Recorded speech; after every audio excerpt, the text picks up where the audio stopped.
In the early days of radio control, ducted fan and turbine-powered flight were merely a dream. Those choosing to model jets had to settle for propeller-driven replicas of their favourite jet subject. In the 1950s, early development work on ducted fan propulsion was carried out by English modeller P.E. Norman. By 1960, Norman had successfully flown the first RC-powered ducted fan. In the US, Mike Kulczek was achieving similar success with his own homemade ducted fan units. In 1976, Bob Violet stunned the modelling world when he demonstrated his new A4 Skyhawk at the AMA Nationals. The performance of the Skyhawk was spectacular, proving that ducted fan-powered models could exceed the performance of their propeller-powered counterparts. Ducted fans had come of age. In 1982, the first gathering of jet models was held in Lockhart, Texas. Some of today's veterans were present to share their latest developments and advances in what was still a new part of the exciting sport of model aviation. In 1983, the Germans followed suit, holding their first small gathering of jet models. They too had discovered the challenge and excitement of jet model flight, an experience that is unmatched in any other form of RC flying. Today, thousands of spectators attending model shows around the world are thrilled by what has become the leading edge in model aircraft technology. The underpowered, noisy jet models of the past have been replaced with today's technological marvels. It was decided that there should be a dedicated scale competition for jet models, and the International Jet Model Committee was formed. Several meetings were held to finalise the rules and the itinerary for the first Jet World Masters.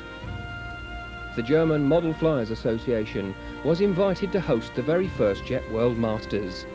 Over 25,000 people are in attendance, many of them travelling from as far away as Japan and Australia to support and cheer on their favourite competitors. We are here very proud to have pilots from over 20 nations to participate in the first Jet World Masters. We are here on a very historical airfield. For many years ago, Hermann Köhl started to his first flight from Europe to America. Our participants are here to fight for the first title as a world champion. On this show, you will see the most impressive jet models in the world. You will see the best jet pilots from all over the world. It's a meeting of all nations from all over the world, and all the jet pilots will be a big family here in Neu-Ulm-Schweighofen.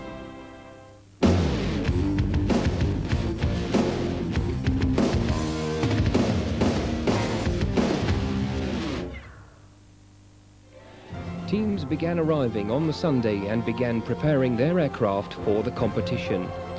Many of the contestants utilised this time to inspect all of the vital functions of their models.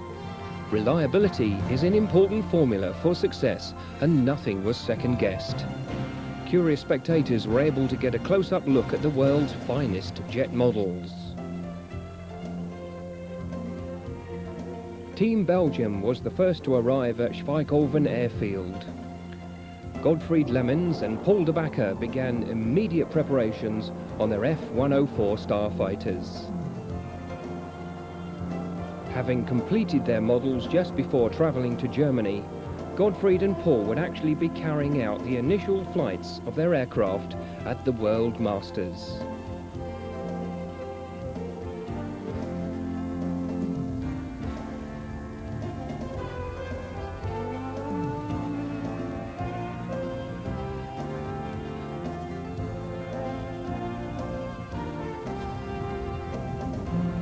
Steve Elias, who represented Great Britain, spent Saturday evening in his hotel room applying the final markings on his P-80 Shooting Star, and arrived at the field Sunday to finish the final details.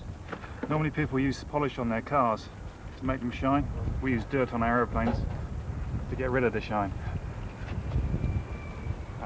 We're using chalk onto the chrome coats.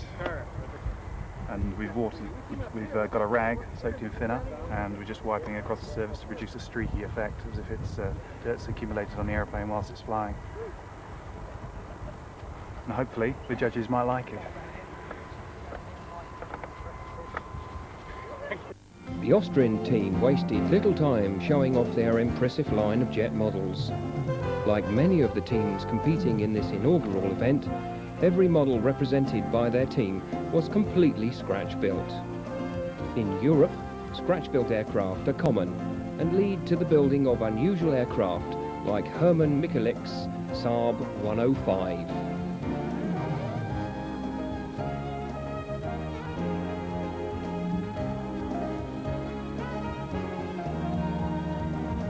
Marcus Ohrmeyer was busy in the pits preparing his impressive scratch-built YF-22 for the competition. He wanted to ensure that the twin OS-91 engines that would power this aircraft were in perfect working order.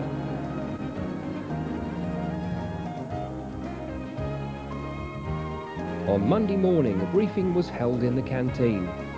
The team's pilots and crew were introduced to the organisers responsible for putting on this great event, as well as other key personnel who throughout the week would ensure the success of the first Jet World Masters. Over 150 people volunteered their services, and without their help, this event would not have taken place. Chief Flight Judge Art Arrow discussed the flight manoeuvres that the pilots were required to perform during the competition. If anyone had any questions on how they would be judged on their routine, this was the time and place to ask it. The normal roll, the slow roll, very. The contestants gathered on the runway for the final pilot's briefing before the competition began. Contest director Winfried Olgart explained the safety requirements and pointed out the boundaries for flying, which each pilot must adhere to. Pilots flying beyond the designated boundaries would be red flagged and receive a score of 0 for that round. The Germans take safety very seriously and would make no exceptions to these rules.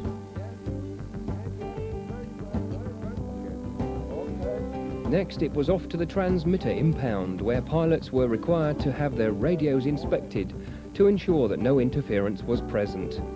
This procedure is common at major events around the world.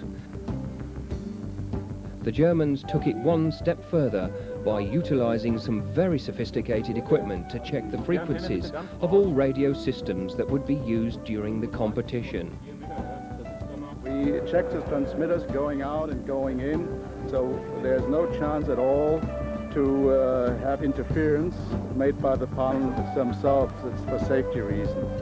And we check the frequencies going out, and also check that the transmitter is switched off and comes in.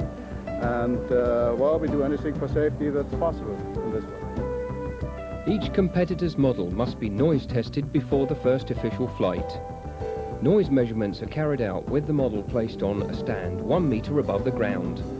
With the engine running at full power, measurements are taken at 90 degrees to the normal flight path of the model and upwind at a distance of 7 meters. The highest and lowest noise readings set the endpoints of a straight line on a graph. Points range from 0 for the loudest model to 300 for the quietest. The results of the noise tests account for 10% of the overall score. While covering the action in the noise test area, we had a chance to meet with the only Russian team entry, Valery Gromkov, who travelled from his home in the Tastarish Republic for 7 days on Russian trains to get to the Jet World Masters. The aircraft he entered is a model of the HE-162A2, which he scratch-built from his own design.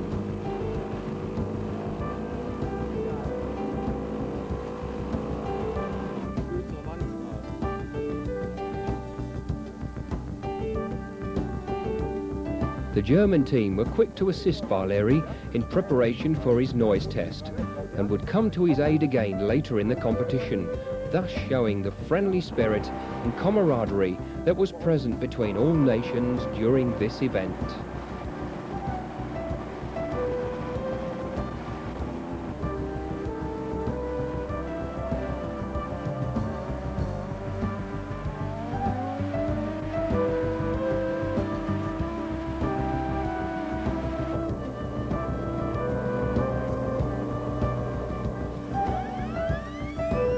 The results of the noise tests proved that some of the noisiest aircraft in the competition were the large twin-engined entries. Surprisingly, turbine-powered models scored poorly in the noise test as well, even though they seemed to be much quieter in the air than the ducted fans.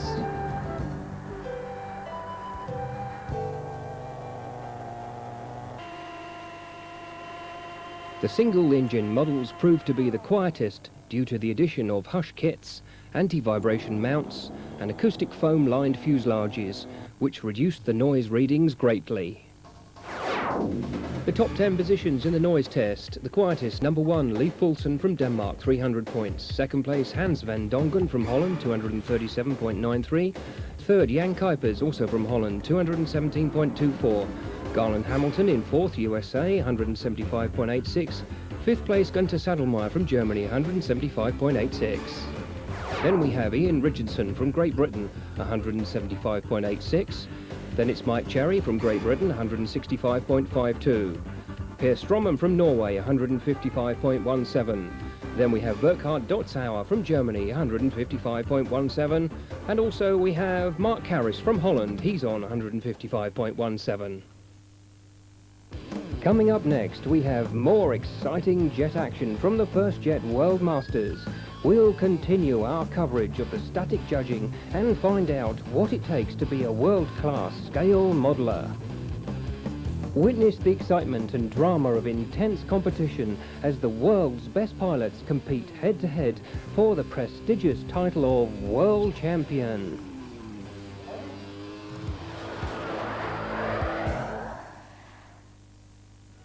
After the pilots completed their noise tests, they brought their models to the static judging area. The thousands of hours that the contestants had invested constructing, painting and detailing were about to be scrutinized by an elected panel of judges. The impressive lineup of jet models drew a large crowd of spectators, as well as several members of the local media.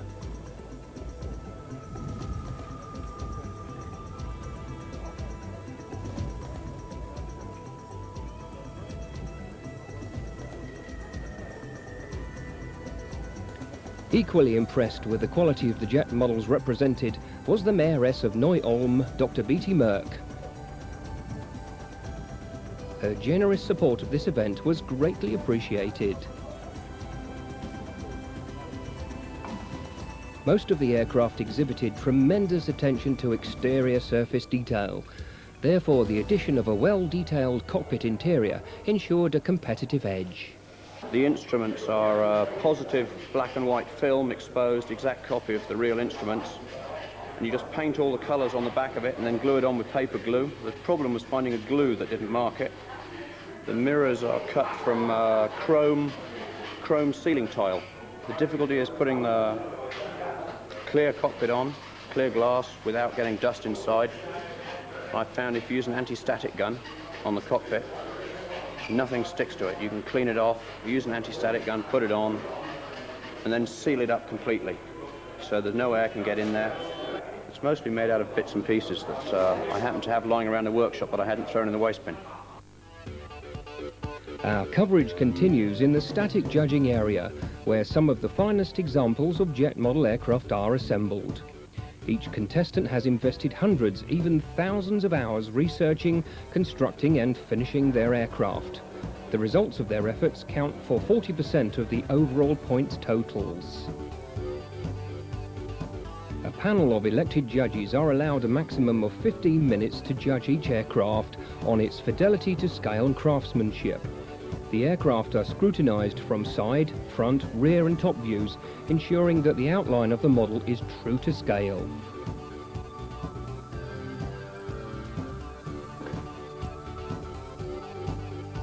Next, the judges score the aircraft for their colour, markings, surface texture, realism, craftsmanship and overall scale detail.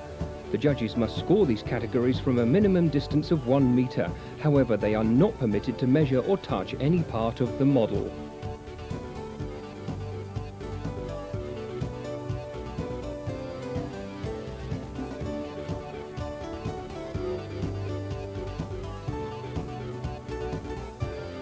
To be eligible for static points, scale documentation must be presented to the judges by the competitor.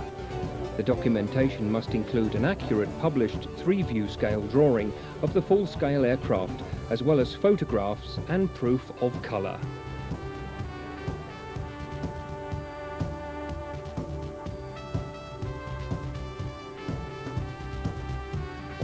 Often the acquisition of scale documentation can be difficult, especially if the subject being modelled is unusual.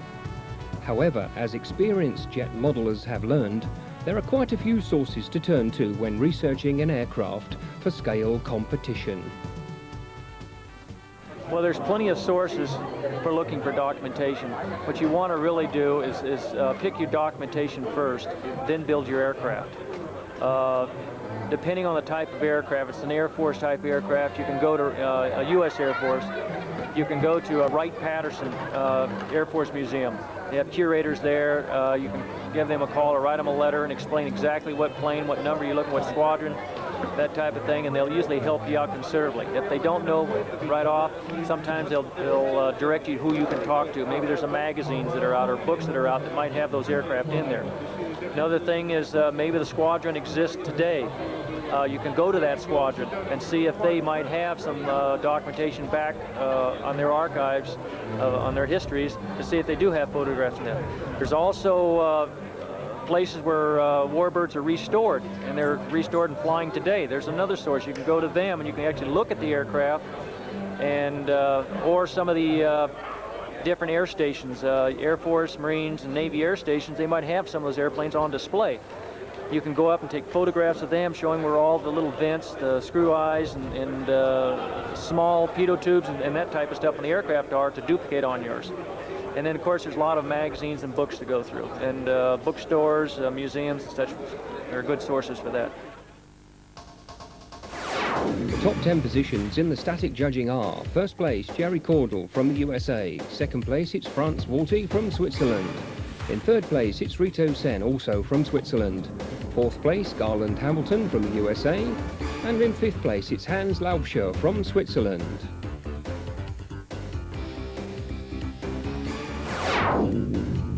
In sixth place, it's Roger Shipley from the USA. Seventh place, Dave Ribby from the USA. And in eighth place, also from the USA, it's Eric May.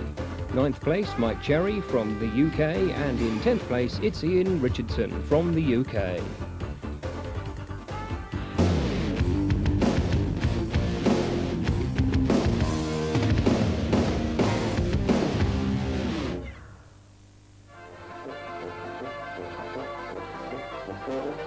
Thousands were in attendance on Wednesday morning as the opening ceremony began, signalling the official start of the first Jet World Masters.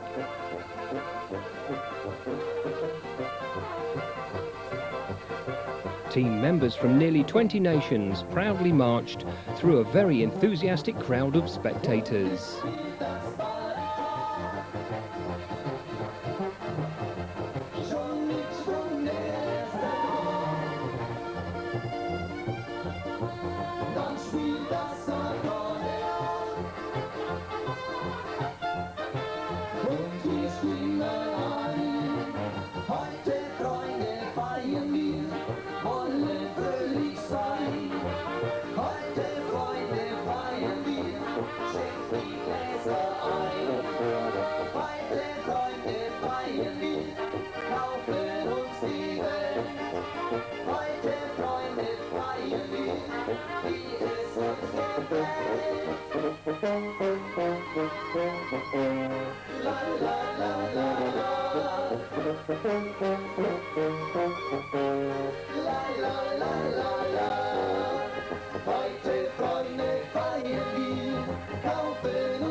Speeches from the president of the DMFV, Albin Kayamaya, and the mayoress of Neu-Ulm, Dr. Beatty Merck, made it official. The first Jet World Masters had begun. Each competitor is called to fly 3 rounds and must execute an official flight within the required time limit of 9 minutes for single-engine models. 1 additional minute is given for each extra engine. An official flight commences when the competitor signals to the timekeeper he is ready to start his engine. Ian Richardson from Great Britain was one of the first competitors to take to the air. His model of the Lockheed T-33 Shooting Star features a simulated aluminium finish. The 2 best flight scores will count toward the final classification, with the lowest score being discarded.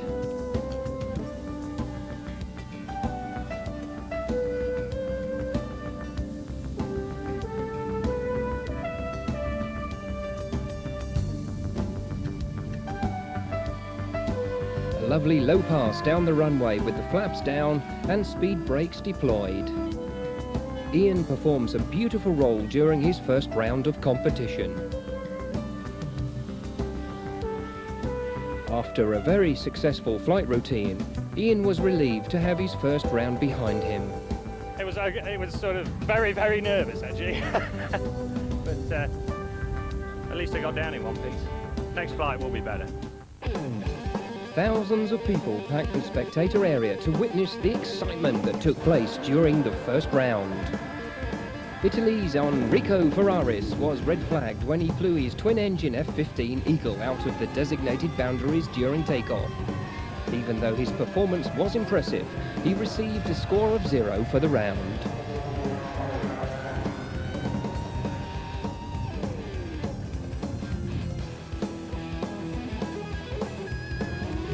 Garland Hamilton from the United States secured his place as a top contender with this flawless takeoff.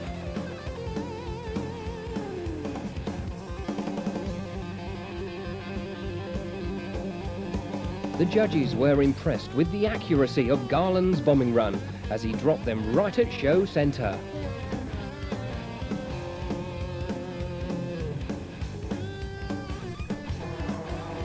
The local crowd cheered as the hometown favourite Wolfgang Kleur took to the air with his stunning Sukhoi Su-27 flanker.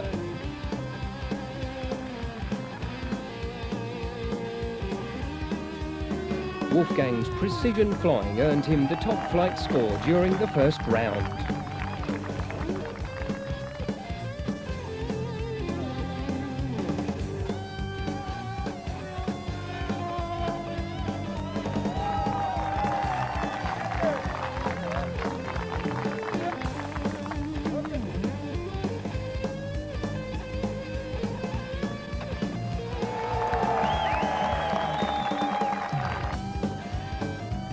Hans van Dongen from Holland also established himself as a top contender, performing very smooth and precise flight manoeuvres with his beautifully detailed F-15 Streak Eagle during the first round.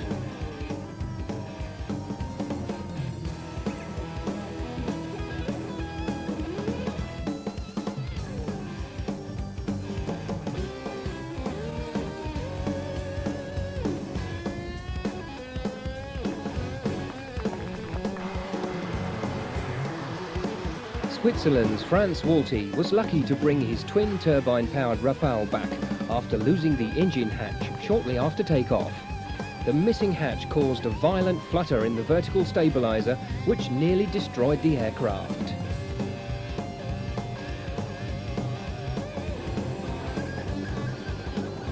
An anxious crowd looked on as Russia's Valery Gromkov prepared for his first round flight. As the plane lifts off, it is evident that the aircraft exhibits instability in yaw control.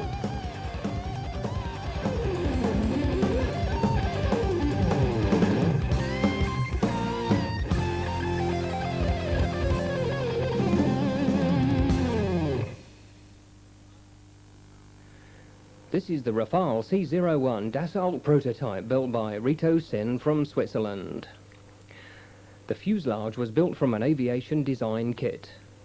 The wings, canards and incredible landing gear are built from Rito's own design. It's a 1/9 scale and it's powered by a JPX, the T240, a wonderful gas turbine engine model which you can hear at the moment. The JPX engine becoming extremely popular in Europe and the States. The leading gas turbine engine that's available commercially. And this is the early T240 model.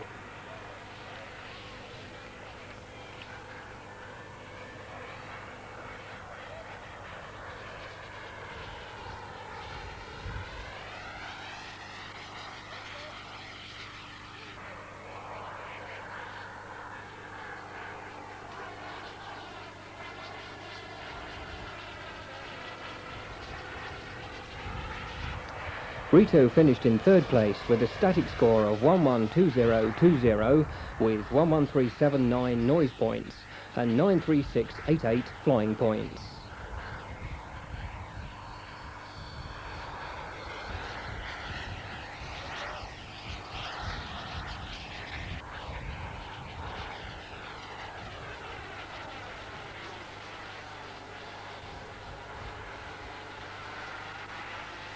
Rito was the highest placed competitor entering a turbine-powered model.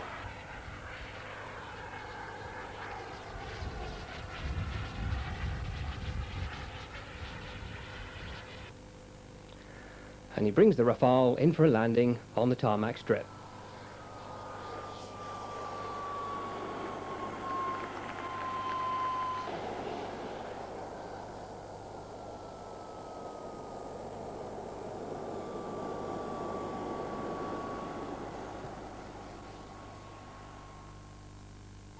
Peter Smirl from Austria checks all of the control surfaces on his RFB Fan Trainer 600 before another round of competition. This model has been very popular on the airshow circuit for a couple of years now. Before the competition, Peter added many new details to the model, including pilots, rivets and weathering detail and navigation lights. The landing gear on the fan trainer was scratch-built by Peter and uses a complicated system of electric motors and linkages.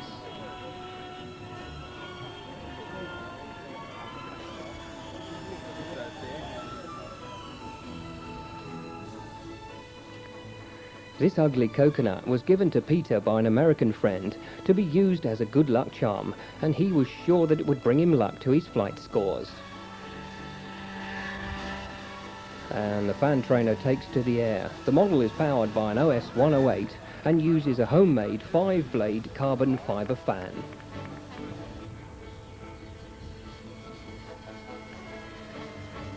This aircraft can be seen doing some wonderful flight routines very close to the ground. It has a real presence in the air. Peter placed 9th overall with a total score of 2071.60 and his flight score was 1007.50.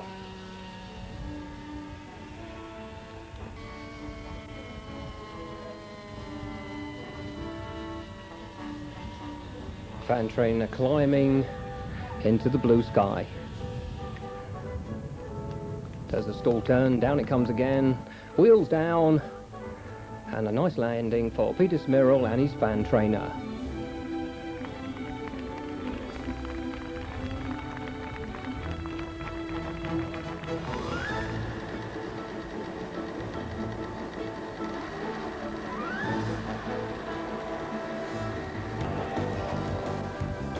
Coming up next, we have an interview with Per Strommen and his F-86 Sabre jet.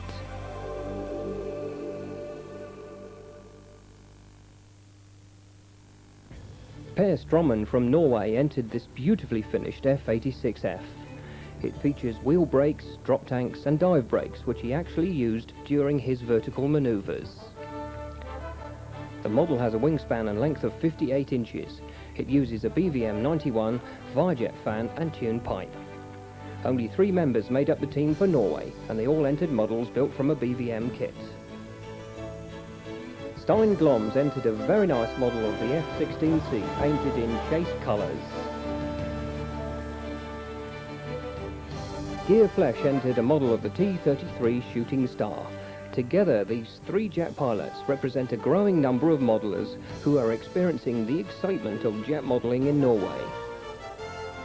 we talked with Per in the pits to learn more about his model and what it means to represent his country at the first Jet World Masters.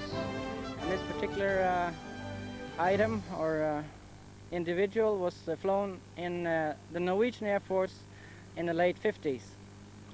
We had a total of 6 squadrons in our country, all given to us by the nice Americans. And we had to return them back when we finished using them in 1965. This particular color scheme is taken from our demonstration team, which was on 332 Squadron at Rygge Air Base during 1958 and 1959.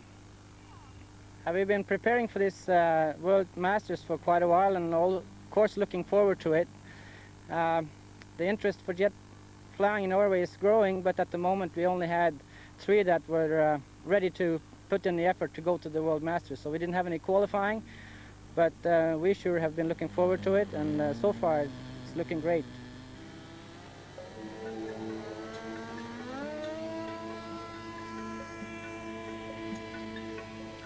Rotation just before the end, and it's safely in the air. Gear up.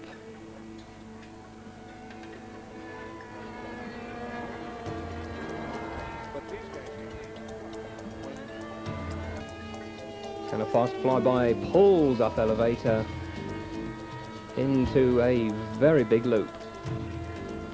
Per finished in 12th place in the competition. His scores were 155.17 for noise, 915.40 for static, 966.88 for flying, making a total score of 2037.45.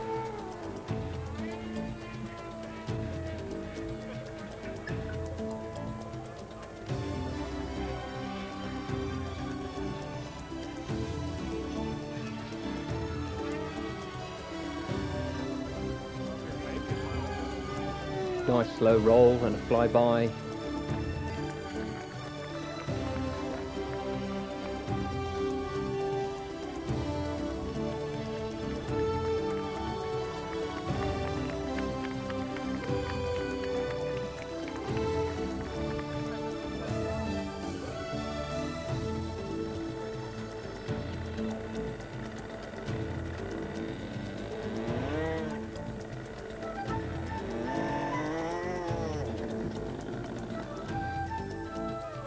Recognized as the finest in their field of model aviation, the judges for the first Jet World Masters came from Germany, the USA, Switzerland, Sweden, Italy, the Netherlands, Denmark and Great Britain.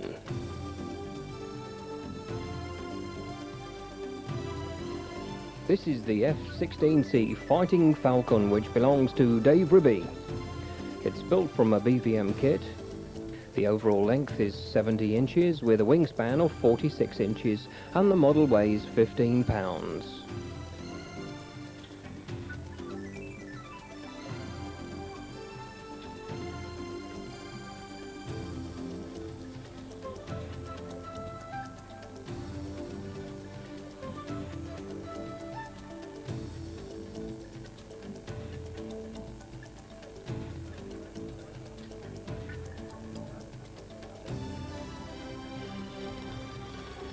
Dave Ribby's model features an operational canopy, which we saw close just a moment ago, accelerates down the runway. The canopy uses an air cylinder which opens and closes it. Another air cylinder in the cockpit locks the canopy closed once it is closed, making sure it does not open during flight.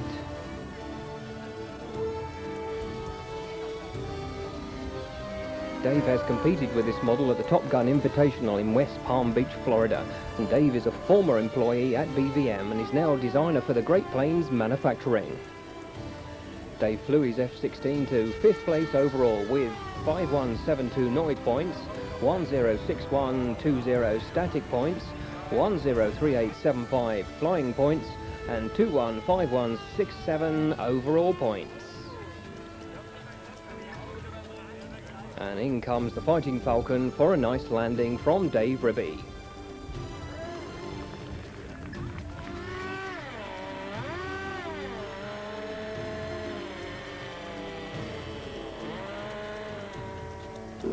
And now we're looking at Gunther Sadelmayer with his Mirage 2000. It has a wingspan of 94.7 centimetres, an overall length of 151 centimetres and a weight of 4.1 kilos. The aircraft is powered by an OS-77 engine with a Bauer fan. Gunter's model is scratch-built from a design that Gunter and his father worked on together.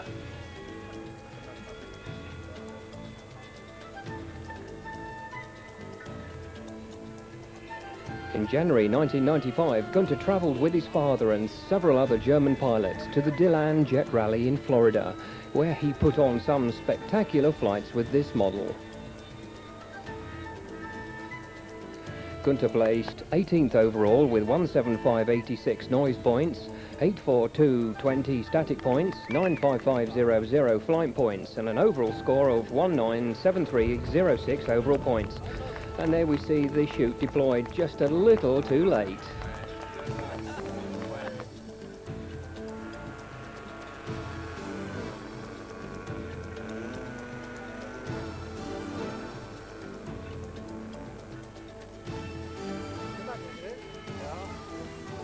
Here we see the CF-18 Hornet from Martin Lefebvre. He comes from Canada, and away he goes. Gear is safely retracted.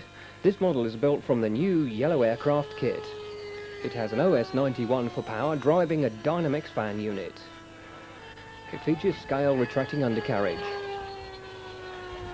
Martin and his teammate Dennis Bourgault were Canada's two only competitors at the Jet World Masters.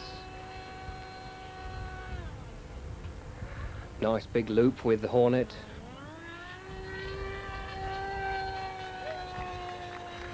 Martin flew his F-18 to 7th place overall.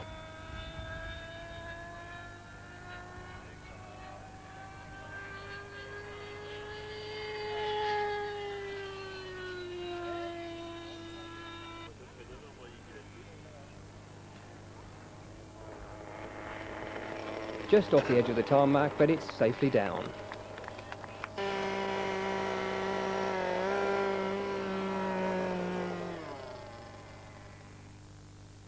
And here we have Dennis Bourgault with his model of the European fighter aircraft. Dennis comes from Canada. The model is completely scratch-built and has won numerous awards at jet events in Canada. The model features an operational speed brake and canards.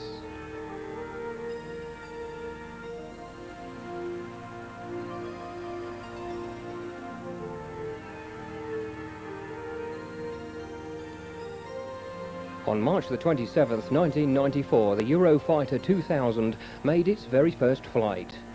Germany, UK, Spain and Italy are expected to take delivery of this revolutionary new aircraft in the year 2000.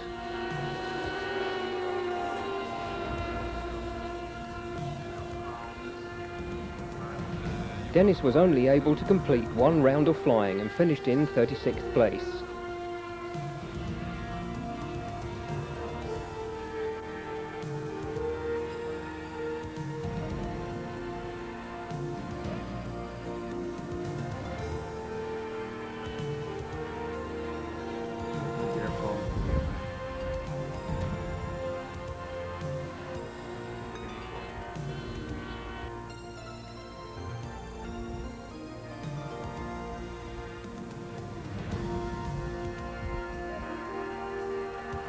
And here we have Sergio Giaretta from Italy with his Air Macchi MB339A.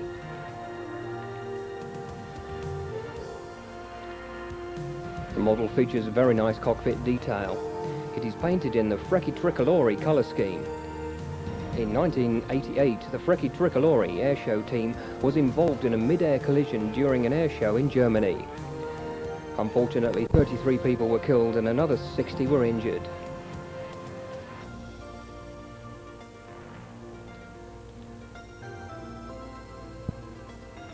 Here we see some of the detail on the undercarriage of Sergio's Air Macchi.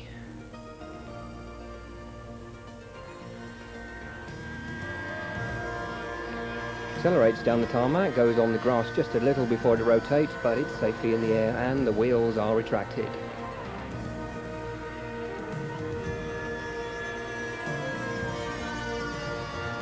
Nice looking aircraft. High visibility with this colour scheme. Sergio finished in 33rd place.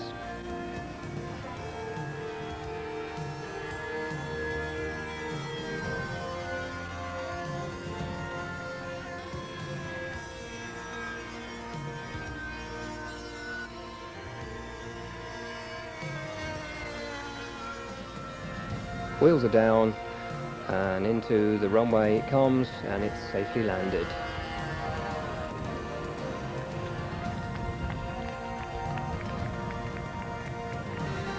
Here we have the British Aerospace Hawk trainer from Jan Peer of the Netherlands. Jan's model of the Hawk was built from plans and it's constructed from wood. It uses a K&B 45 engine and a Turbax 1 fan for power. The model is painted in the British Empire Test Pilot School colour scheme. Jan flew the Hawk to 38th place.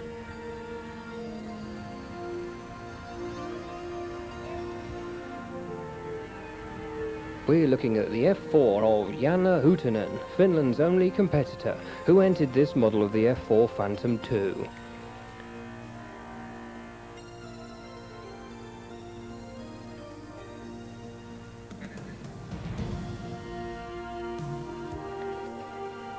Unfortunately, Jan's F4 suffered from severe trim or radio problems, as is evident on his takeoff.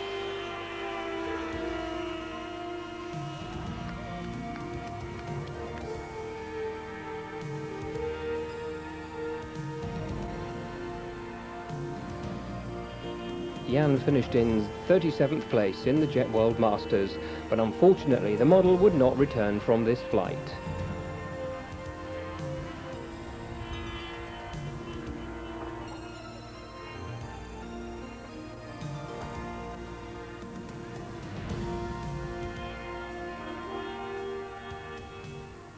Turbine-powered models have become increasingly popular at jet meetings over the past couple of years.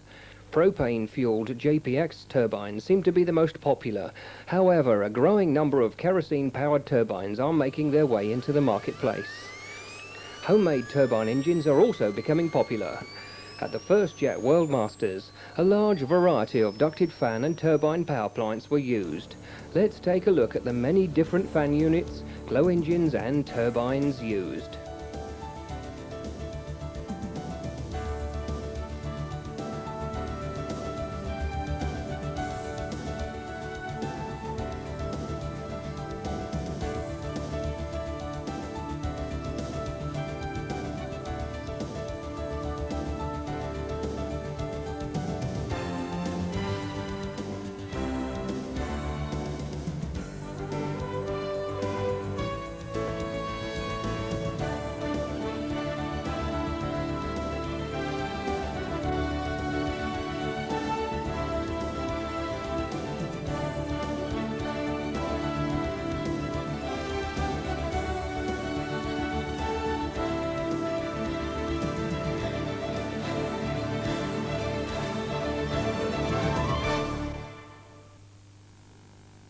The organisers and volunteers made sure that the thousands of spectators in attendance always had things to do.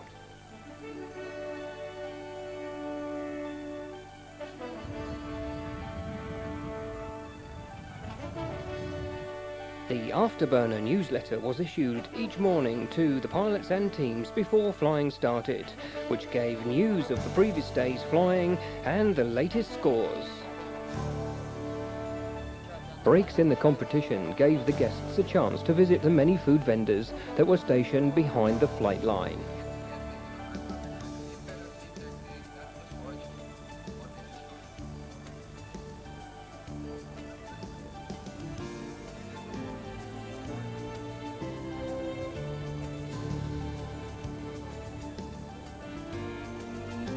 In the trade marquee, some of the industry's leading manufacturers displayed their latest products.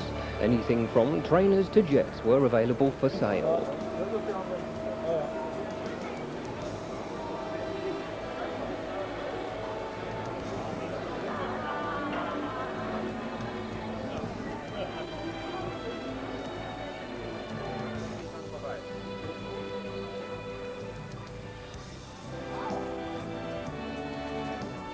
The organisers of the event made sure that there was plenty of entertainment for the children too. A wonderful daycare centre was set up to provide kids with a place to go while the adults were enjoying the competition.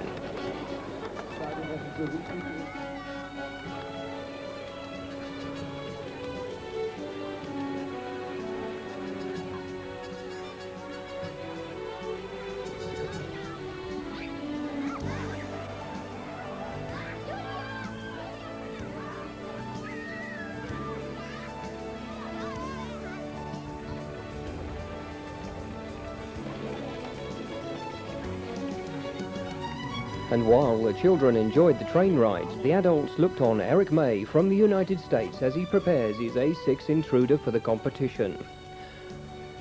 The model is built from a kit manufactured by his company, May's High-Tech Hobby. It has a wingspan of 63.6 inches, weighs 15 pounds, is powered by an OS 91 engine driving a Dynamax fan, and features scale landing undercarriage.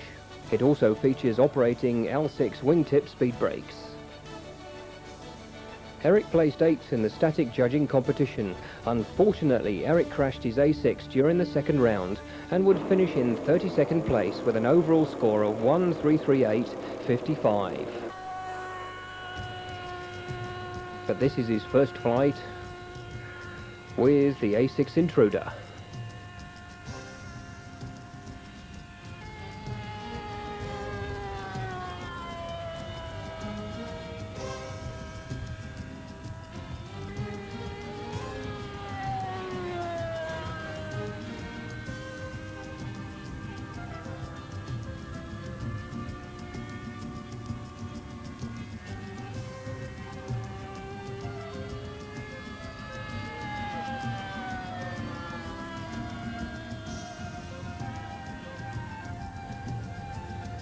Undercarriage is partially down. Looks like one wheel is not down properly, so Eric takes the aircraft around again. But can't get it down, so has to come down on the grass. Narrowly misses that hay bale. This is the F-15 Eagle from Mike Cherry from the English team. The aircraft is built from a Philibons kit, and it's modelled after an aircraft that is based at Eglin Air Force Base in Florida. It's powered by an OS 91 engine driving a Ramtech fan. Mike uses Graupner MC-20 radio. The aircraft has 54-inch wingspan, 85-inch length, and weighs 16 pounds. The model features pneumatic brakes, operational drop tanks, and scale sequencing gear doors.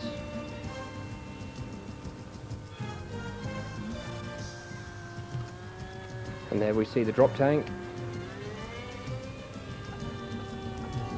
Nice roll. Mike finished in 8th place. His point score were 165.52 for noise, 101.400 for static. His flying points were 905.63. Overall points were 208.515. As he does a fly past with the undercarriage down, it's gone up again, and looks like he's coming in for a landing this time. Brings it down for a nice touchdown.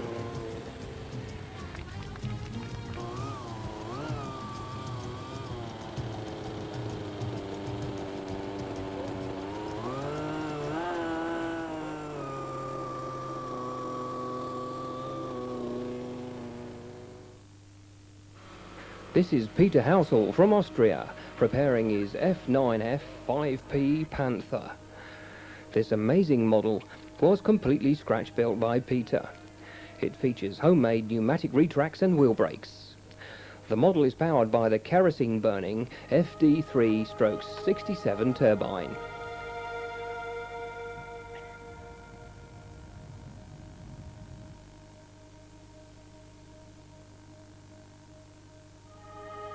Through the use of an air cylinder, the canopy can be opened and closed from a switch on the transmitter.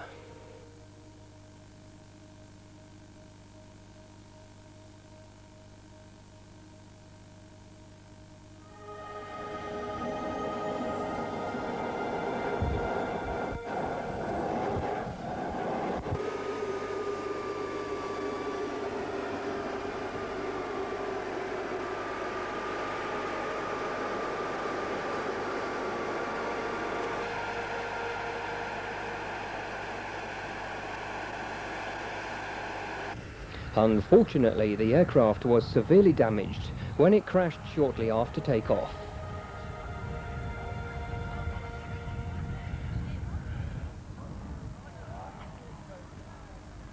We caught up with Peter back in the pits to see if we could find out what caused the crash. Oh, I have a crash.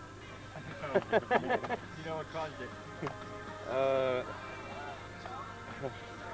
After the start, in the left turn, the engine stopped and the model comes down at no radio control.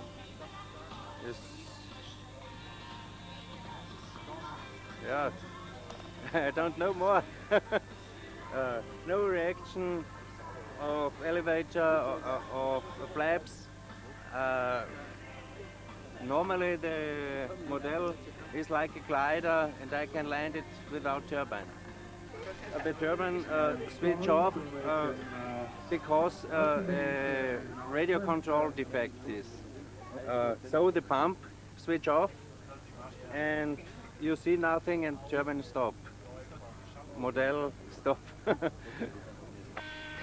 Bill Grimsley from Scotland struggled to keep his F-18 from crashing after takeoff. The engine is not running properly and his aircraft flew almost an entire circuit right on the edge of a stall.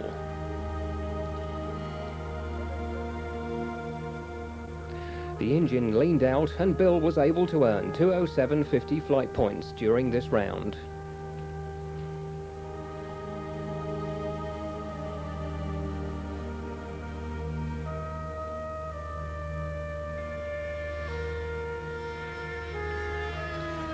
The engine is flying on song now and the aircraft performing correctly.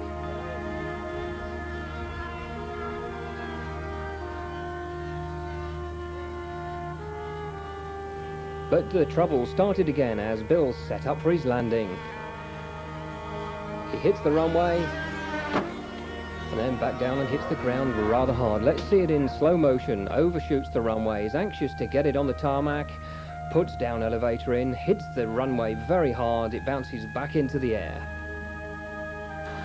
This T-33 is on takeoff but starts to lose its line and veers off the runway due to faulty landing gear struts.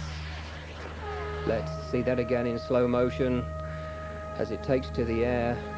He can't control it, hits the wingtip and in it goes.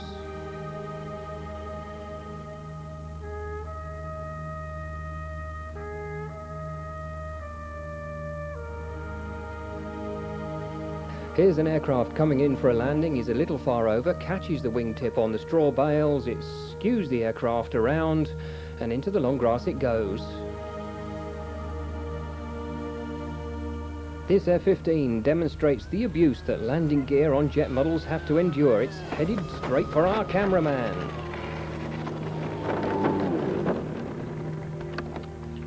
Here we see it in slow motion again. Down comes the F-15. Loses one of its wheels in a hard landing, which slews the aircraft around, and across the runway it comes, heading straight for the Telstar cameraman.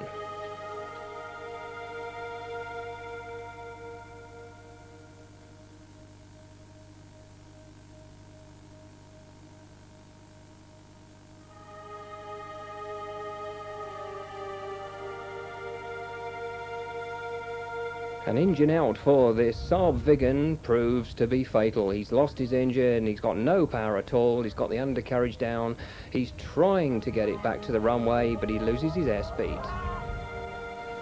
The Simjet turbine in Leif Paulson's JA-37 Saab Viggen is now being started. Lars Knorr from Simjet made sure everything was in working order.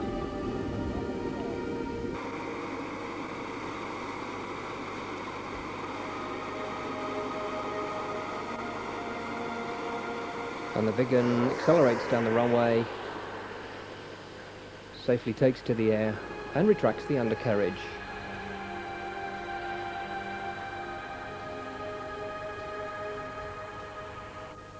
And here we hear the wonderful noise of this turbine model.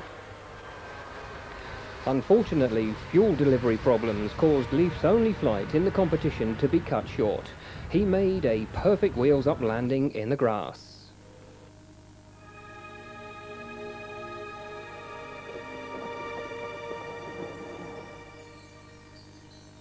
And here we have the slow-motion replay of his wheels-up landing.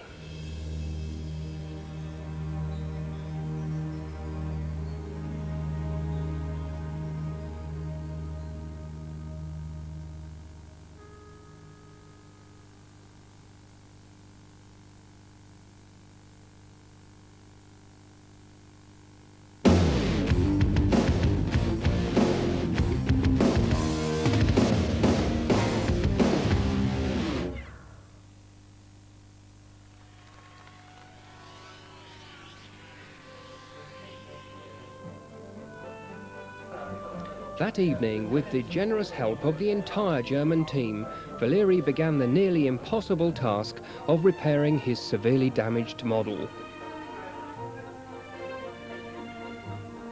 No one but this small group of enthusiastic jet modelers believed that this aircraft would fly again, certainly not by the next round the following morning. Nobody will believe that this model will fly the next day. So the whole German team put up all their work and all their craftsmanship to help him, and I promise you this model will fly tomorrow again. And that's what we want at this Jet World Masters. Everyone help the other guy if he has problems. The crash of Valeri's Heinkel was caused by a lack of yaw stability. The vertical stabilizers had to be enlarged in addition to repair work caused by the crash. Valeri and his new friends worked late into the night, desperately trying to rebuild the HE-162.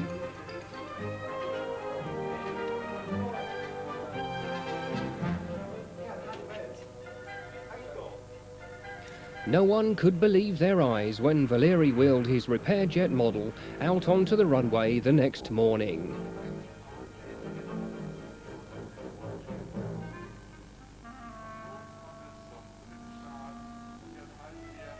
Everyone in attendance looked on anxiously as Valeri started his aircraft in preparation for flight. Everyone cheered as the HE-162 successfully lifted into the air.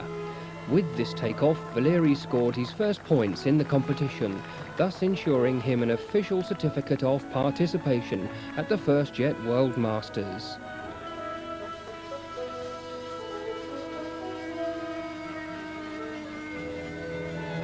Valeri would go on to score a total of 415 points for this round, placing him 41st in the overall classification.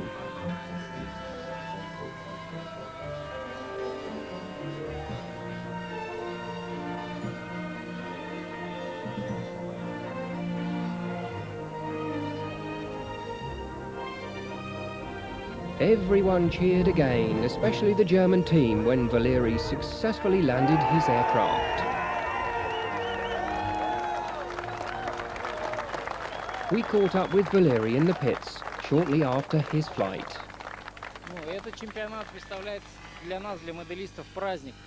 I never believed any time before that this could happen anywhere in the world, and especially for us, it's a great big party, and we'll never forget this. Well, when the model crashed, I was totally disappointed and I want to go home. But then, with all the help of my friends, I said, no, I won't go home and we'll try to fly this model tomorrow. And so we start working. So on Sunday, I will leave and I will go home and I will tell all my friends and all the Russian pilots what happened here. And I think they can't believe what I have seen here. So thank you very much from the Tatarian Republic.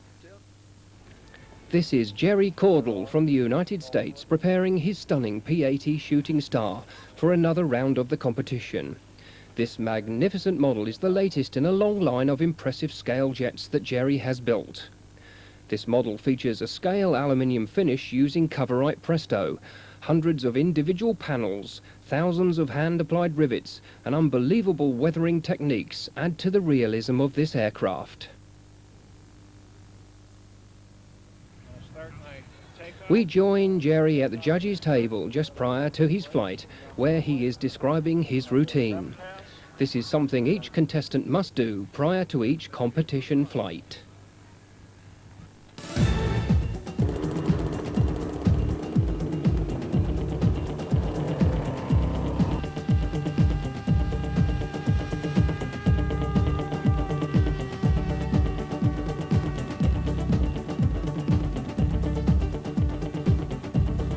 I'm going to do a high-speed flyby, high-speed pass.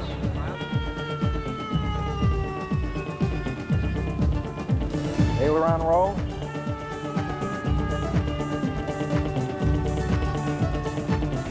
Straight inverted flight.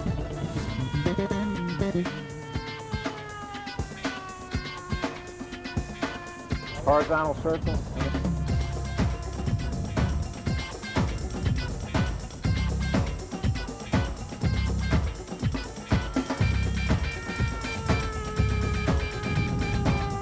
Then I'll climb up on the backside, slow it down, set up to come by, drop the tank. So I'll try and drop the tank right in front of you.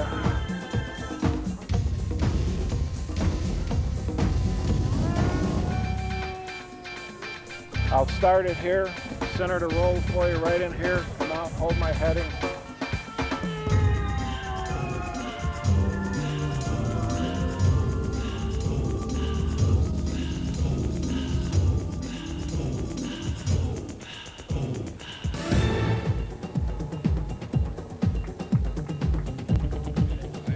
Jerry finished an impressive 6th place overall with a total score of 2,138 points.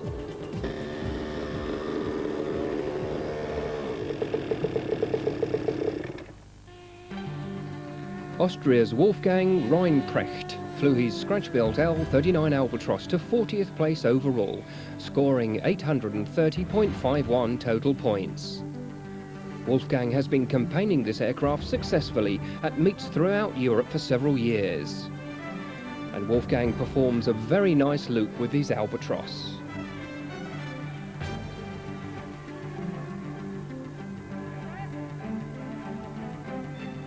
On final approach now, and Wolfgang notices that the undercarriage is not fully locked into place, and he skillfully sets up for an emergency landing. In instant replay, we see just how hard the Albatros hits the grass.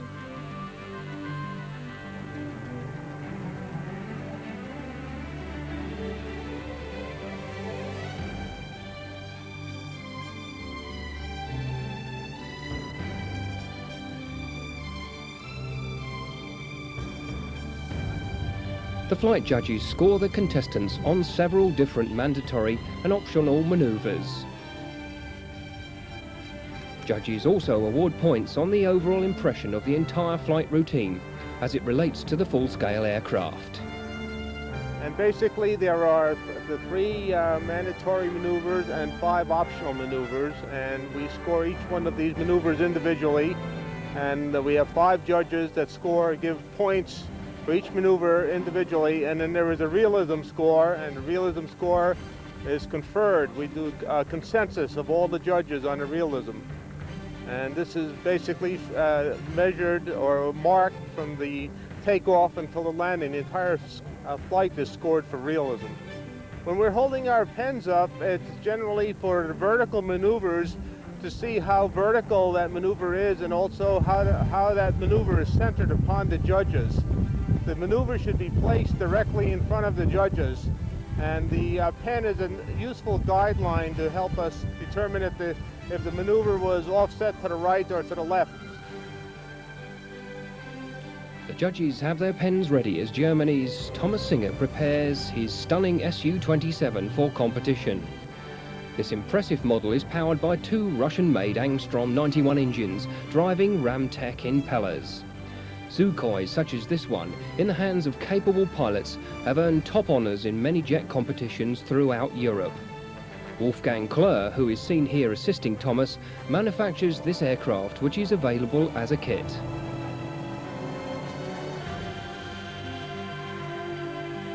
And Thomas Singer executes a beautiful takeoff.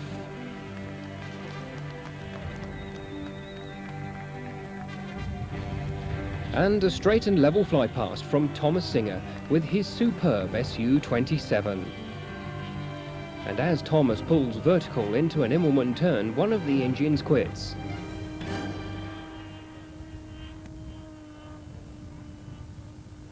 Unbelievably, Thomas was able to complete his flight routine, which included a slow roll on one engine.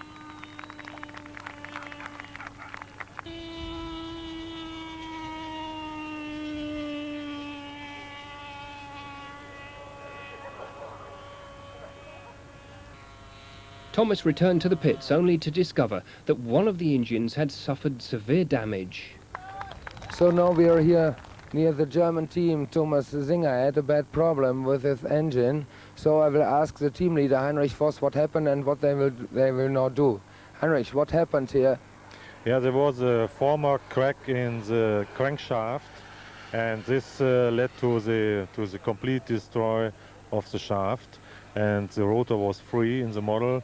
Now we put in again a new crankshaft for the engine, and I think we can repair the engine up to the end of the second flight.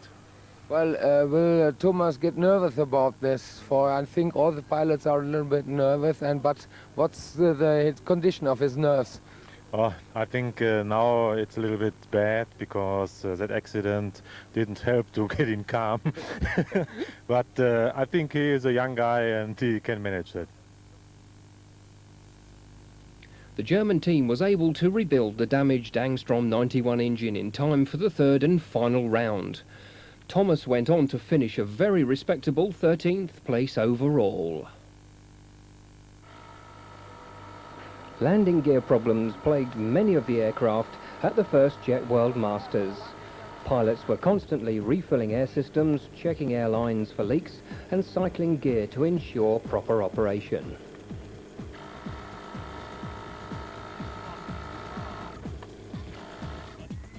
The landing gear on Gottfried Lemon's F-104 Starfighter sustained damage after rolling off the runway during this landing.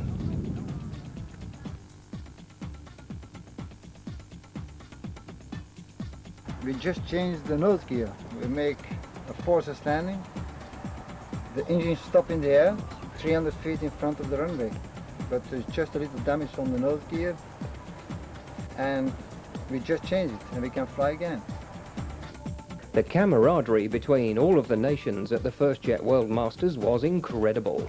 Many new friends were made, and whenever a pilot was in need of help, team members from other nations were quick to offer assistance. After a dead stick landing caused severe damage to Jerry Caudle's F-80 Shooting Star, he returned to the pits with the model to survey the damage. Once there, he was joined by several members of other teams who offered to help him repair his model.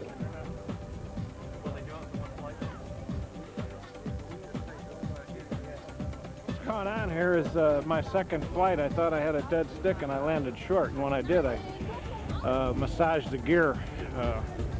So what I did really is knock all the gear off. So we're over here in an effort to get it ready for a third round. The British helped me, Malcolm, Ian. This is an international effort now for a third round. We've had help from 3 or 4 different nations here. Part of the camaraderie of an event like this, where there's a lot more to it than just flying the jets. It's just good fun with nice people and getting to know each other from different countries and different backgrounds. It's fun. It's part of the deal. The German team showed more support for their pilots than any other team. After each flight maneuver was performed, the crowd that had gathered along the flight line broke into a loud cheer.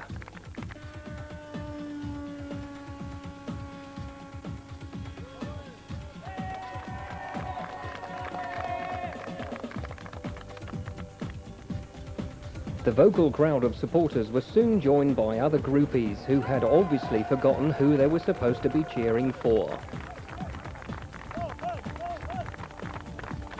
Our cameras just happened to catch Italian pilot Ugo Zilli cheering along with the Germans. He was seen proudly waving the German flag while wearing an Austrian team jacket. I wonder if he really knows what country he is from.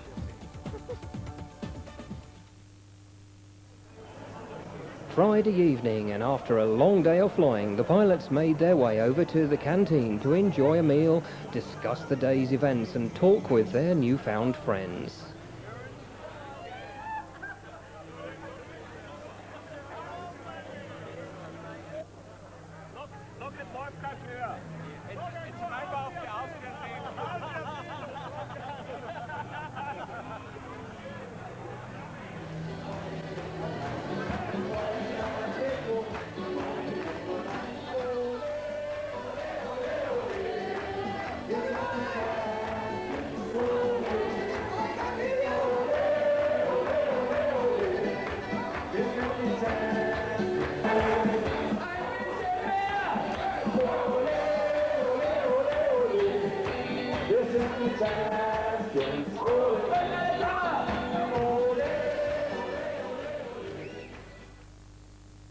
So at first, you know, in all World Masters you have to be a qualification.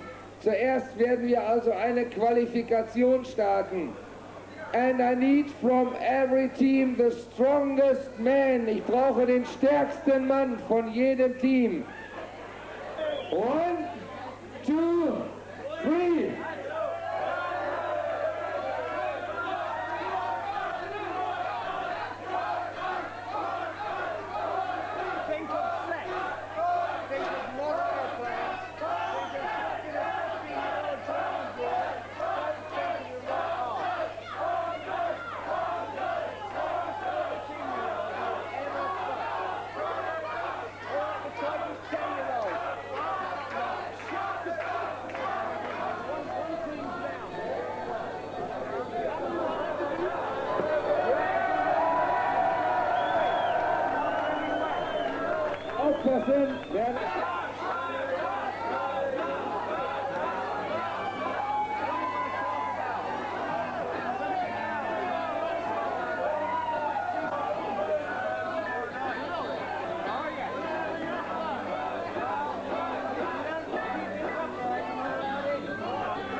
Meine Damen und Herren, im Endkampf ist Österreich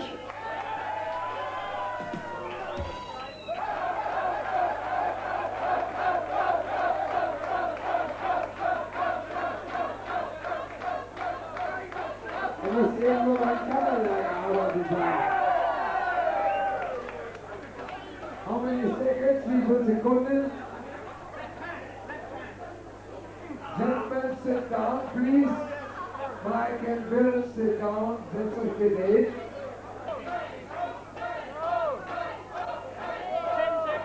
Oh mein Gott, das ist anders viel.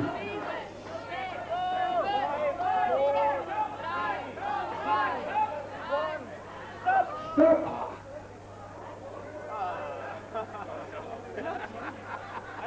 Yes, doing it.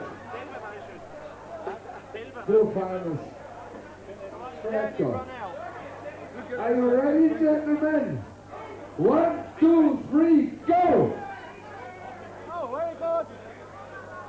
Well, Mike is in front.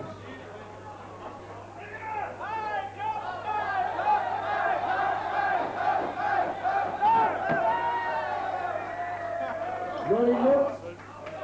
We feel. Wow! Oh, they are very good. 12,7 Sekunden. We won every try. You know they are always combat drinkers. Das sind ganz...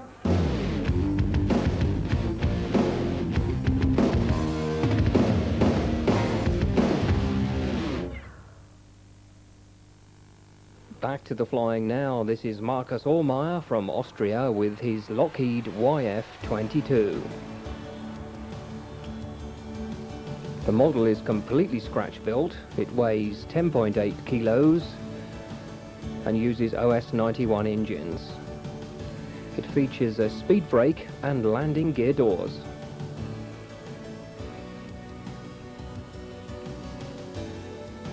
The YF-22 was conceived with stealth operation in mind. Rounded forms, integrated engine nacelles, recessed air intakes and angled tail fins all can be seen on this aircraft.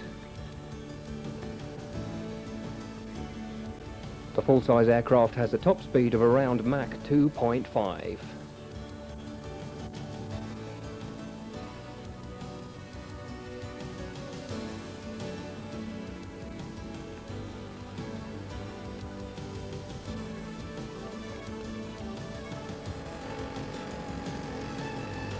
Marcus starts up the engines.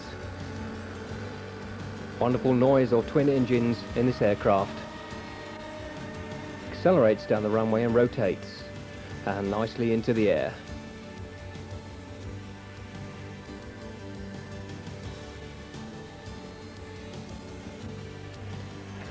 Fast flyby for the Lockheed YF-22 of Marcus Ohrmeyer from Austria. And listen to that wonderful noise of the two OS-91 engines.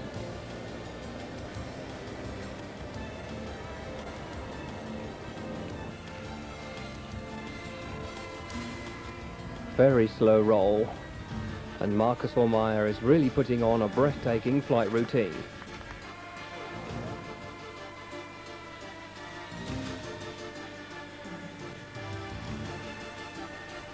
Marcus finishes in 15th place with a static score of 983.20 and an overall score of 1983.66.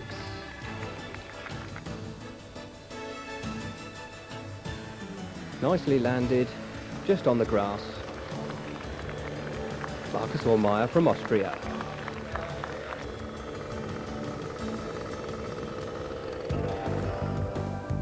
Coming up next, we have an interview with Roger Shipley and his Red Knight T-33 Shooting Star.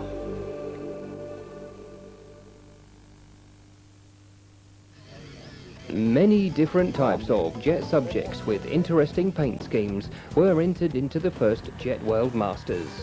Each paint scheme is unique and generally reflects the pilot's interest in the history of the full-scale aircraft.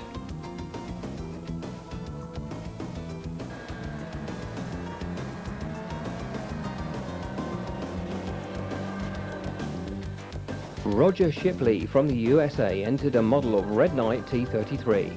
The full-scale aircraft he modelled his jet after has a very unique and tragic history. The plane is that it was bought by the Frank Sanders family of he and his two sons from a warbird collector. They converted it into the Red Knight, which is part of the Canadian show team. So it is Canadian-built MK3. His two sons, subsequent to that, had established another Red Knight, which also was owned by one of the members of this team by the name of Brickert. As you know, Brickert died in the pond in Reno about 3 or 4 years ago. His family still has a second Red Knight. After Frank's demise, while they collected all of the scattered parts over 2 miles of the plane, put them in storage. We were fortunate enough out of Chino at the U.S. Scale Masters last year to visit with the two brothers, get some of the finishing and flying techniques, and to review some of the mains of the plane. This was a special experience for us, and it was very emotional to them to see their plane that their father died in to have been modeled and entered into national and international competition.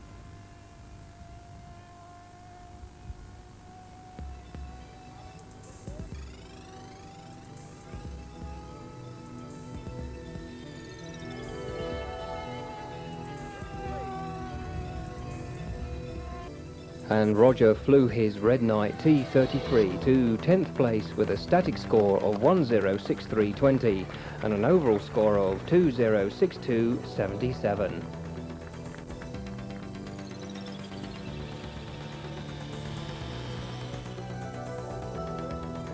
Arvid Jensen from Denmark entered this excellent model of the JA-37 Saab Viggen. The model started out as a kit, but Arvid made many modifications to it. It's powered by an OS-91 Ramtech fan and features his own scratch-built landing gear struts.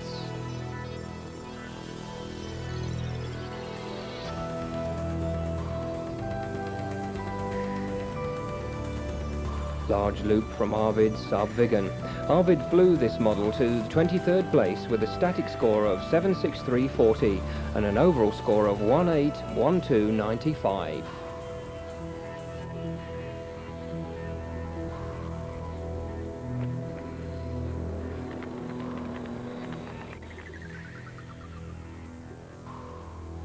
The landing lights are on the undercarriage legs of Gear Flesh's T-33 Shooting Star. Gear comes from Norway.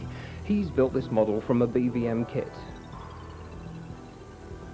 It features a BVM 91 engine driving a Biojet fan. The aircraft features flaps and speed brakes and has lots of panel and rivet detail.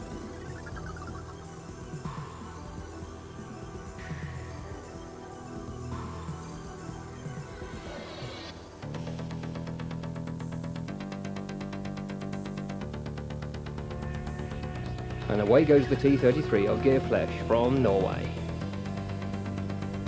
Undercarriage retracted.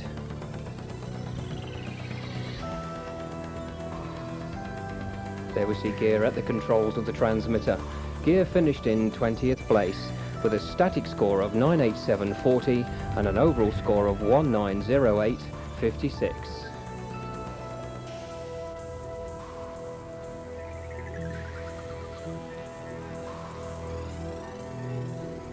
Nice axial roll from the T-33. And Gear brings the aircraft in for a nice landing to complete his flight.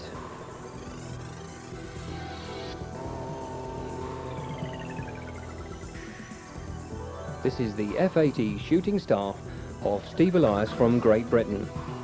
Similar to Jerry Cordell's P-80, this jet model features an aluminium finish that was created using Coverite Presto.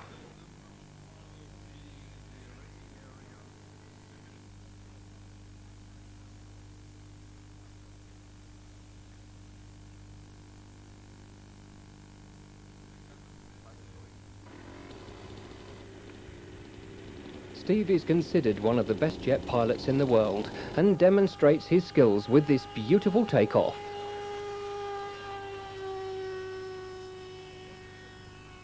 Steve flew model MiG-29s in the latest James Bond film, GoldenEye.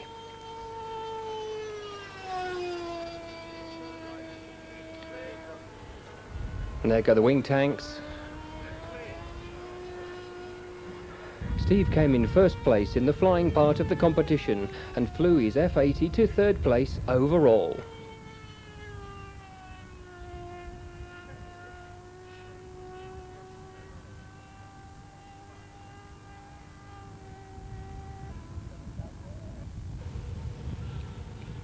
There's the speed brakes and a lovely landing for Steve Elias with his F-80.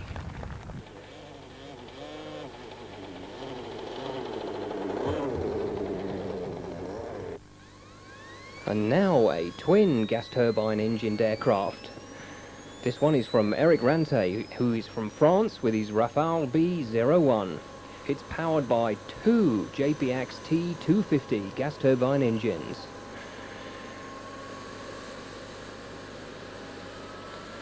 This 1/6 scale has a 1.6 meter wingspan, 2.25 meters in length and weighs 12 kilograms. The model is available as a kit from Eric's company, Aviation Design, and can be powered by ducted fan or gas turbine engines.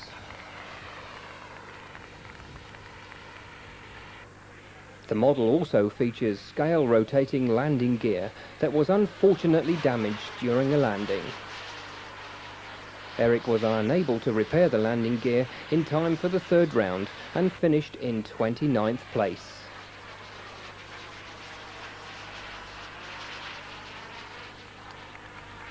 Nevertheless, he put in some extremely good flight routines with his Rafale B-01.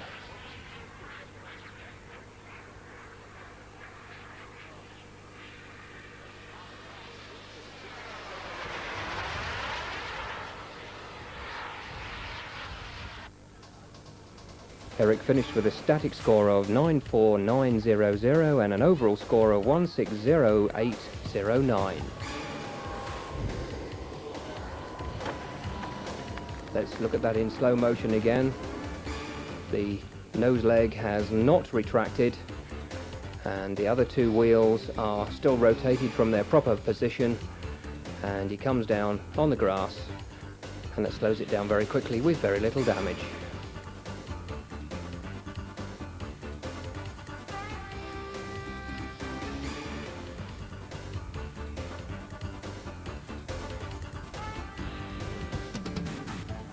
As the third and final round drew to a close, the top three positions were very close.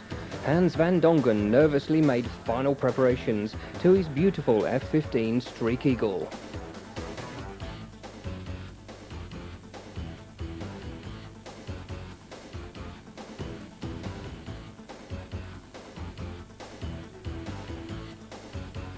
We talked to Hans shortly before his flight to find out what he needed to do to have a successful flight.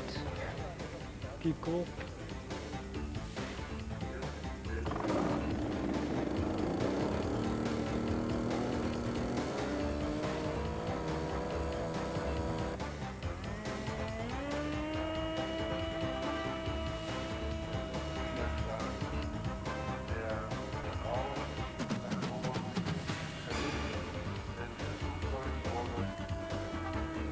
Hans put on a fantastic flight routine with his F-15, scoring 212500 flight points in the final round.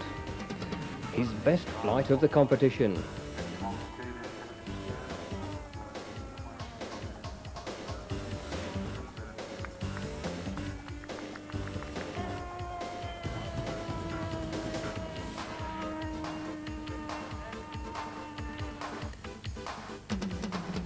After his flight, Hans was shaking from the nervousness, but he was relieved that it was all over. Very good. You're still not alight. So it goes like this. Good landing. But Yeah, I great was- luck, it was no wind. Yeah, I was happy with the flight. Yeah. I was still worried about it, you know, you get so nervous. Yeah, sure. But you know, when other pilots are flying, you see the antenna. Yeah. Not by you. No. No. Well, I feel like that anyway. Yeah.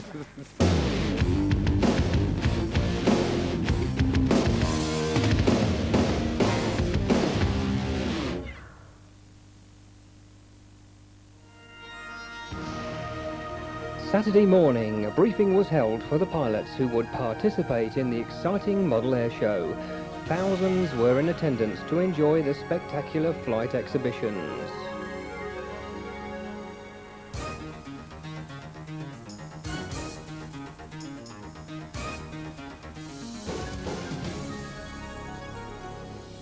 Perhaps the largest variety of flying models ever assembled at one event thrilled the crowd for 2 full days. Electric-powered models were well represented, and the crowd thoroughly enjoyed the large formation of electric-powered B-24 Liberators. These models fly extremely well, powered by Speed 400 electric motors.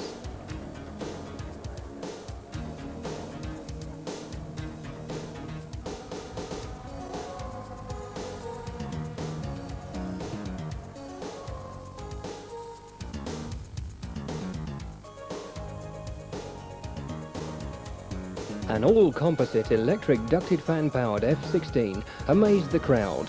The model was fast, very maneuverable, and had an amazingly long flight time.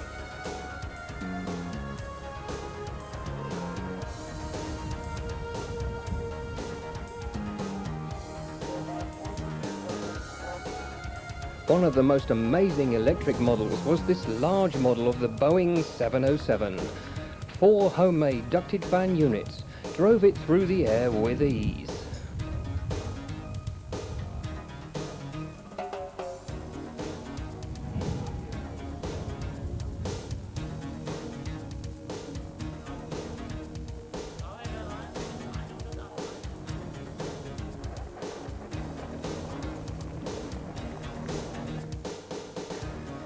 Fred Lugwid's Pteranodon represented the oldest example of flight.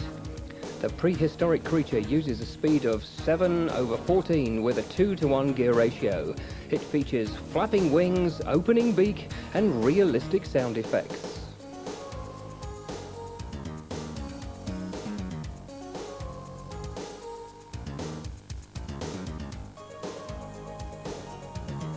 And Donald Duck's personal airplane was a favourite of the children in attendance.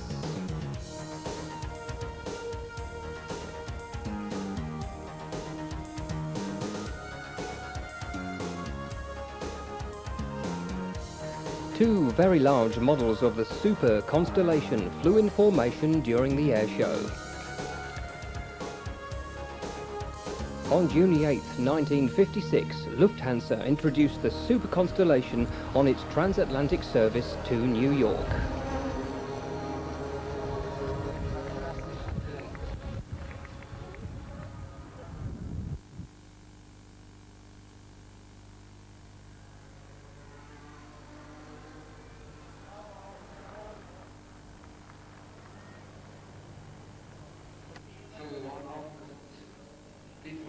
We join Hiroyuki Oki as he prepares to start his amazing 747.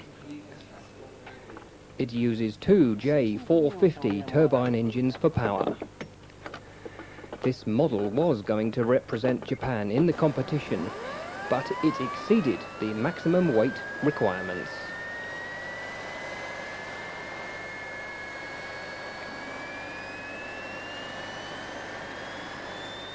Hiroyuki runs up the two turbine engines, which are attached to his Boeing 747.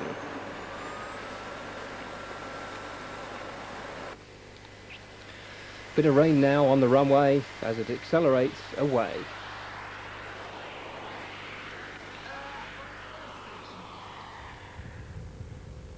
Now that really does look realistic in the air. I think that the passengers might be spilling their drinks with that rate of climb.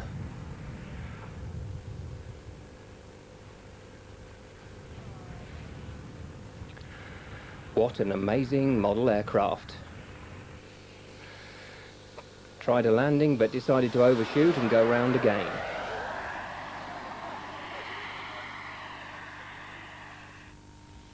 And in it comes.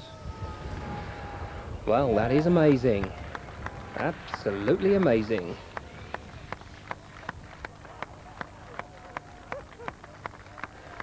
Winfried goes over to give him a hug, but accidentally catches the throttle lever, and the Boeing 747 accelerates away again. And here we see the Starjet belonging to Harold Peigish.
Starjet getting closer and closer with every fly past.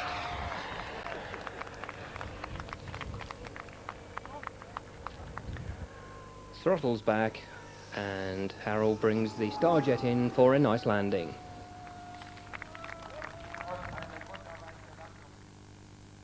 Another impressive turbine model was Philip Von's new F-104 Starfighter.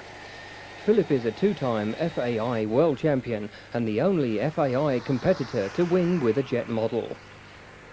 The new JPX-powered F-104 features a flow-through ducting system that will be part of a turbine conversion kit. The model is covered in Coverite aluminium Presto to give it a realistic finish. Telstar's Scale aluminium finishes video helped Philip achieve this beautiful finish.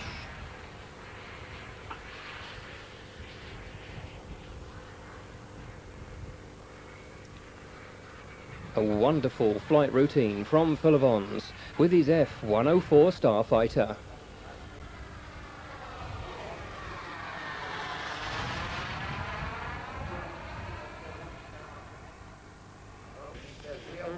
Wheels down, and she comes in for a landing.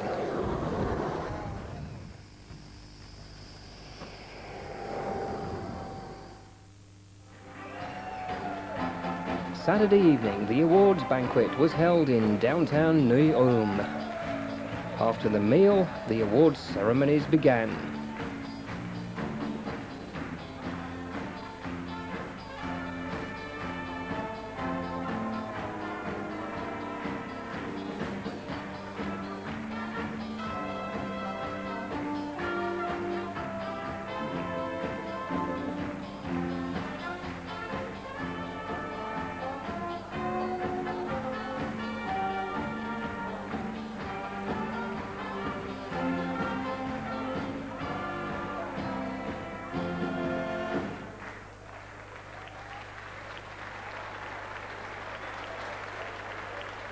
Thank you speeches were given by Jörg Weihmuller, Chairman of the Board of Neu-Ulm MFC, Dr. Beatty Merck, Mayoress of Neu-Ulm,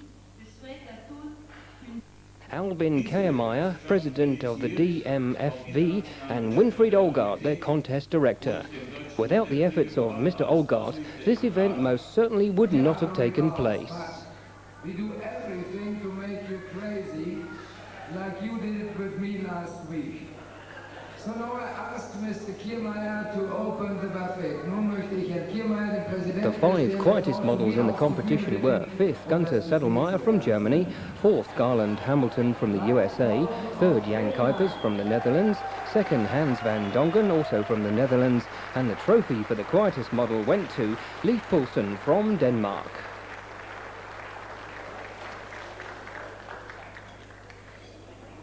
The top 3 positions in the static judging category went to 3rd Rito Sen from Switzerland, 2nd Franz Walti from Switzerland, and in 1st place it was Jerry Cordell from the USA.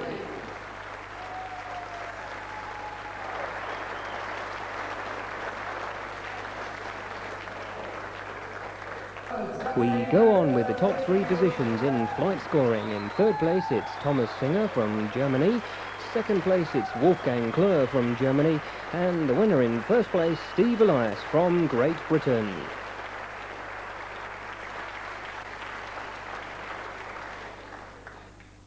Next is the category for the team award. The 3 best pilots from each team score in the team event.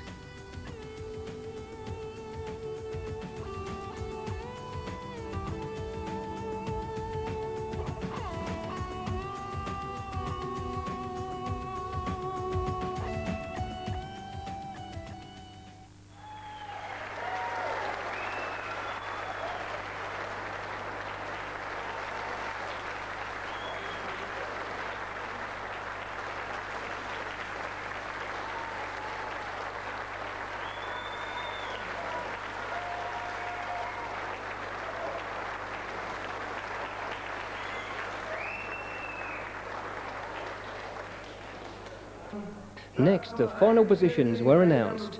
The DMFV had kept the results a secret until this moment. A certificate of participation was awarded to each competitor. A deafening cheer was heard as the hero of the event, Valery Gromkov, received his certificate.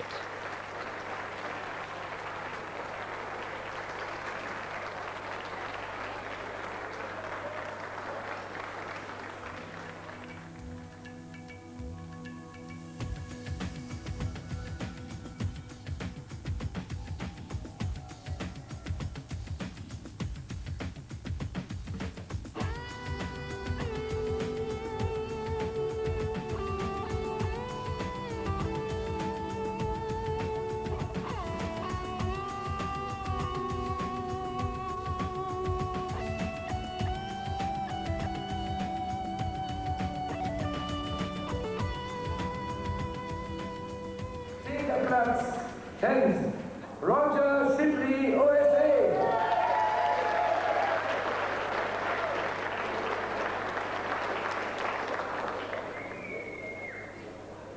Neunter Platz, Peter Spüral, Österreich.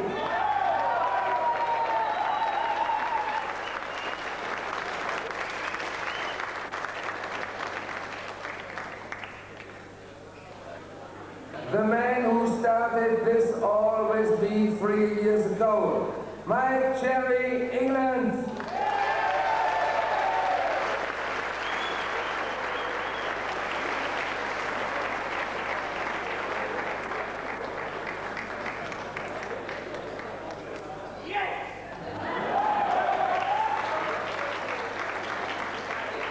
Siebter Platz, 7th, Martin Leesbroek, Canada.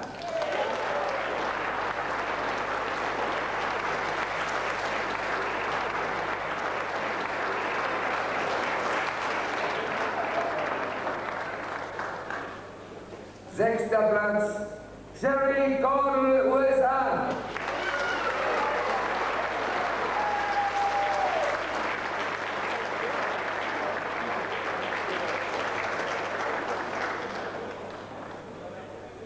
Fünfter Platz, 5th, David Ribby, USA.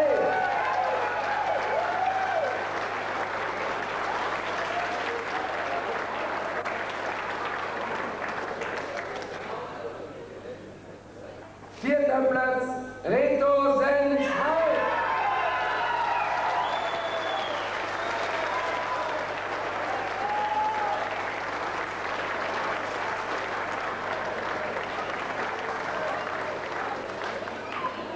And now we come into the trophies. Third place of the first Jet World Championship. Dritter Platz der ersten Weltmeisterschaft für Jetmodelle. Stephen Elias, England.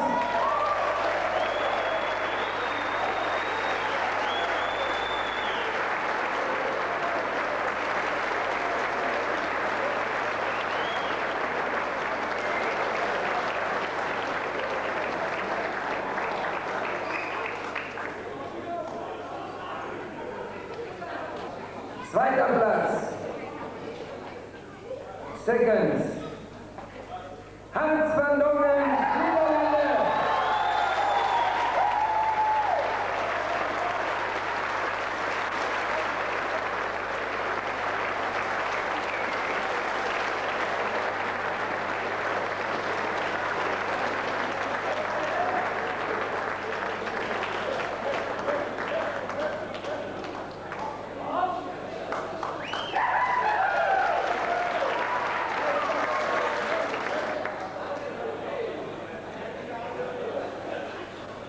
He is the first, and he is the first world champion von jet flying for jet models. Ist der erste und ist der erste Weltmeister für Jetmodelle. Garland Hamilton.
Lovely, get to meet you.